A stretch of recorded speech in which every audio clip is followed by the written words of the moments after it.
పశ్చిమ బెంగాల్ ముఖ్యమంత్రి మమతా బెనర్జీకి మరిన్ని కష్టాలు తప్పేలా లేవు. రామకృష్ణ మిషన్, భారత్ సేవాశ్రమ సంఘాకు చెందిన సన్యాసులు బీజేపీకి అనుకూలంగా పనిచేస్తూ ఢిల్లీ నుంచి వచ్చే ఉత్తర్వులను పాటిస్తున్నారని దీదీ ఇటీవల ఆరోపించింది. దీనిపై బీజేపీ తీవ్ర స్థాయిలో విరుచుకుపడింది. మాంకస్ కు మమతా బెనర్జీ అవమానిస్తున్నారని బీజేపీ నేతలు ఆరోపించారు. మరోపక్క భారత్ సేవాశ్రమ సంఘాకు చెందిన స్వామి ప్రదీప్తానంద అలియాస్ కార్తిక్ మహారాజ్ తృణమూల్ అధినేత్రి మమతా బెనర్జీకి లీగల్ నోటీసు పంపారు. ఆమె వ్యాఖ్యలు తన ప్రతిష్టకు భంగం కలిగించేవిగా ఉన్నాయని ఆయన అన్నారు.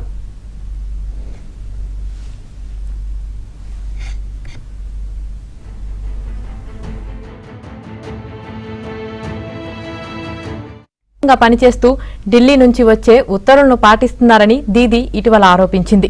దీనిపై బీజేపీ తీవ్ర స్థాయిలో విరుచుకుపడింది. మాంకస్ కు మమతా బెనర్జీ అవమానిస్తున్నారని బీజేపీ నేతలు ఆరోపించారు.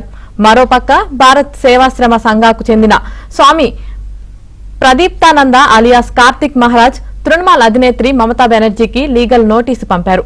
ఆమె వ్యాఖ్యలు తన ప్రతిష్టకు భంగం కలిగించేవిగా ఉన్నాయని ఆయన అన్నారు.